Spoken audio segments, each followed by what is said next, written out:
La République de France a commémoré ce mercredi 11 novembre le 102e anniversaire de l'armistice, marquant ainsi la fin de la Première Guerre mondiale de 1914-1918. En République démocratique du Congo, la cérémonie irrélative s'est déroulée sobrement au carré français du cimetière de la Gombe à Kinshasa. L'ambassadeur de la République française en RDC qui a présidé cette cérémonie en a donné la signification. François Pijolas en a aussi profité pour parler du partenariat existant entre son pays et la République démocratique du Congo. Cette cérémonie, elle a une signification, j'allais dire, intemporelle, puisque c'est à travers la commémoration de la fin du premier conflit mondial et de toutes les victimes et de tous les combattants en particulier dont on se souvient, qui ont donné leur vie sur le champ d'honneur, et que l'essentiel c'est quand même la paix, et c'est d'éviter la guerre, les conflits, l'insécurité, l'instabilité, parce que sans la stabilité et la sécurité, on ne fait rien de durable. L'enjeu pour la planète aujourd'hui, c'est le développement durable, mais ça commence par la sécurité. Et donc en tant qu'amis, partenaires avec d'autres de la République démocratique du Congo, et on parlait avec le vice-gouverneur en particulier de la ville de Kinshasa, la France veut, au-delà de cette cérémonie profonde, il est important de se souvenir, je crois qu'on ne se souvient jamais assez, de tirer aussi les enseignements de l'histoire.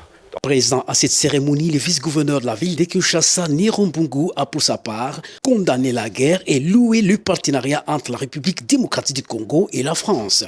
La RDC, c'est un grand pays, privilégié aussi à la France par rapport à la langue française que nous parlons. Et puis il a aussi évoquer le partenariat que nous avions avec la France et nous, Kinshasa, surtout sur le problème de développement de Kinshasa en matière d'assainissement, en matière d'aménagement, en matière de routes. Et j'ai aimé aussi son discours, un discours qui nous interpelle, nous les Congolais, d'éviter la guerre.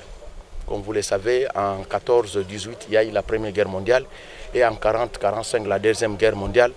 La guerre n'épargne personne, parce que la guerre stoppe l'évolution du développement. Dans le message de la ministre déléguée Geneviève Darrieussecq auprès de la ministre des Armées chargée de la mémoire et des anciens combattants, lu par l'ambassadeur de France en République démocratique du Congo, il est dit que chaque le 11 novembre est un moment d'unité nationale et de cohésion autour de ceux qui donnent leur vie pour la France, de ceux qui la servent avec dévouement et courage. Cette cérémonie d'hommage à tous les morts pour la France a également été marquée par les dépôts de gerbes de fleurs au mémorial de l'ambassadeur Philippe Bernard, décédé dans l'exercice de ses fonctions à Kinshasa en 1993, et à celui du caporal-chef Richard Babré, tombé en service et commandé à Kinshasa en 1991. C'est par les hymnes nationaux de la République démocratique du Congo et de la France que cette cérémonie s'est clôturée.